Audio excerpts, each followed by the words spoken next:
Alors, cette deuxième vidéo va reprendre donc la manipulation de la bibliothèque NumPy de Python. Essentiellement, donc, on va revoir la partie manipulation de tableaux. Alors, les tableaux NumPy représentent plusieurs caractéristiques. Ils sont multidimensionnels. Tous ces éléments sont de même type. Ils présentent un stockage compact des données.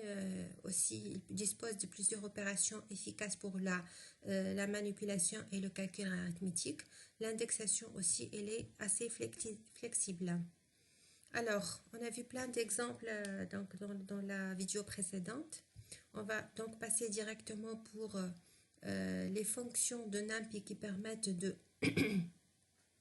créer des tableaux particuliers, tels que par exemple les fonctions zeros, ones, fulls, range, linspace et randomize.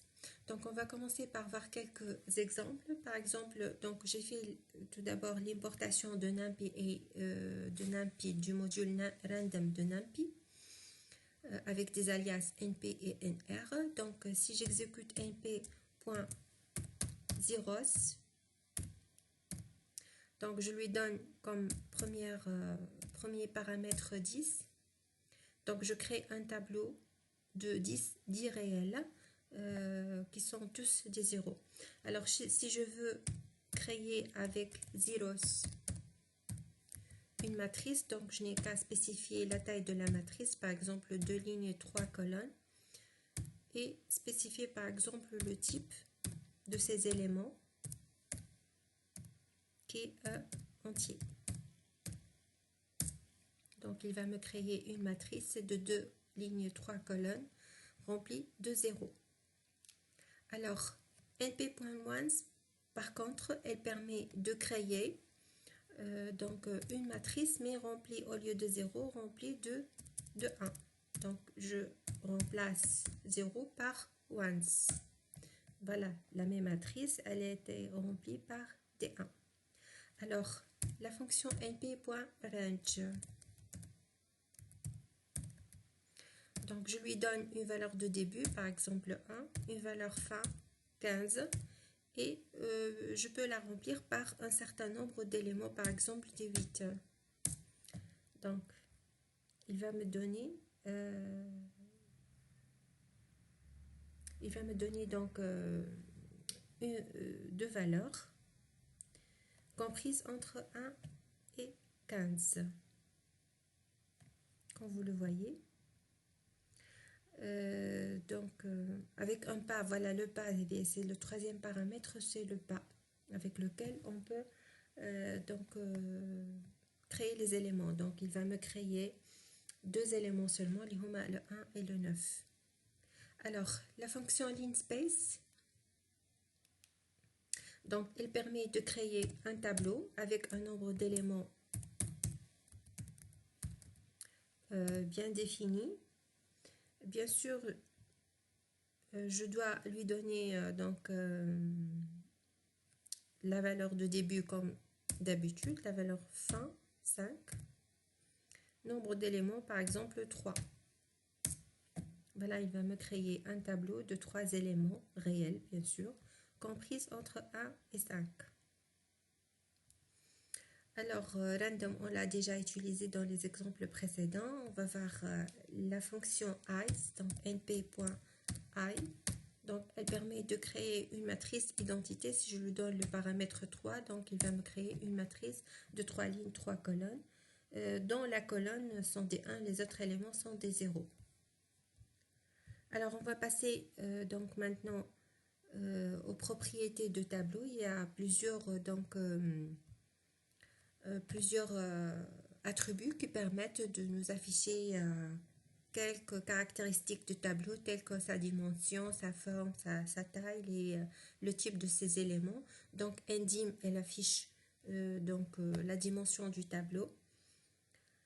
Alors si je crée un tableau par exemple t égale nr, donc c'est l'alias de numpy.random, .rand int.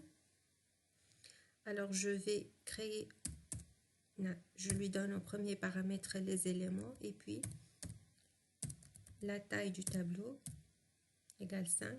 Bon, je vais prendre 6 par exemple. J'affiche T. Voilà, donc il va me donner les éléments suivants. Donc 6 éléments, mon tableau se compose de 6 éléments, tous bien sûr inférieurs à 10. Alors si j'affiche, je veux afficher la taille de T, donc j'écris T.n dim. Il me donne la dimension, c'est un vecteur, donc tableau de une seule dimension. Si je veux afficher sa taille, donc j'écris T.size. Si je veux afficher les éléments, le type de ces éléments, j'écris T.dtype. Ce sont des entiers.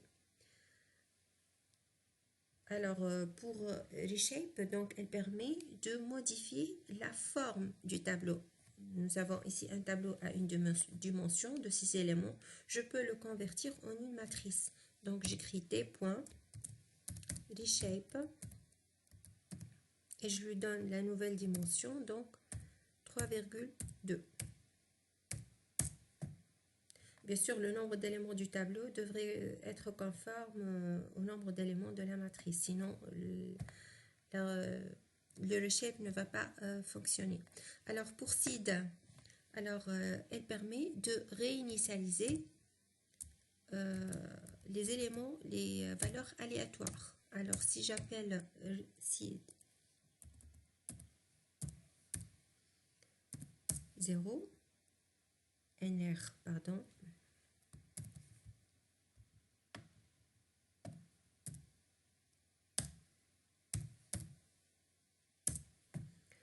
alors je vais relancer donc la fonction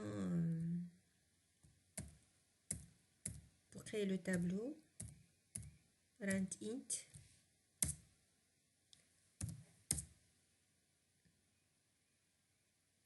Alors si je fais un deuxième tableau, par exemple V,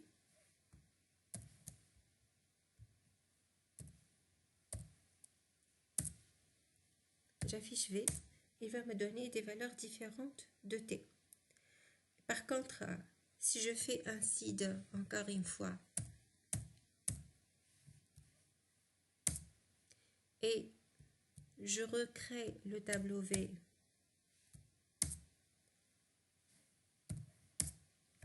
vous voyez, il va me donner V et T identiques.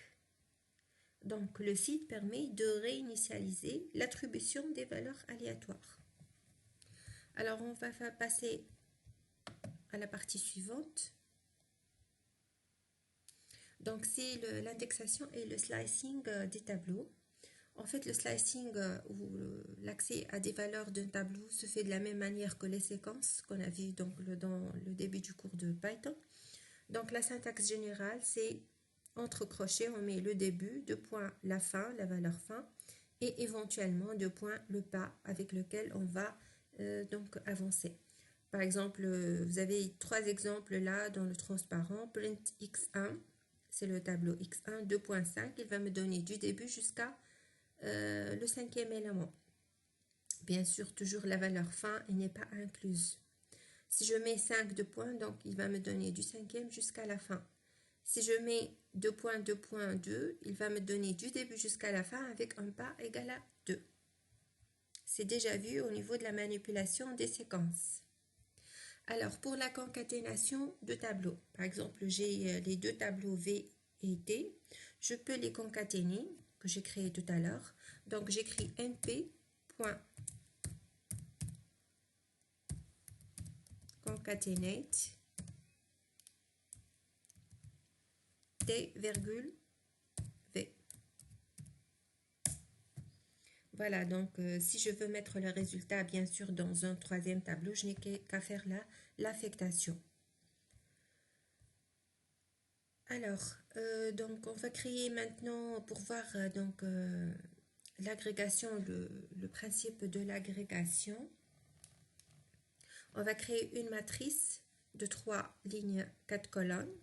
Donc M, une matrice, égale NR, numpy.random. point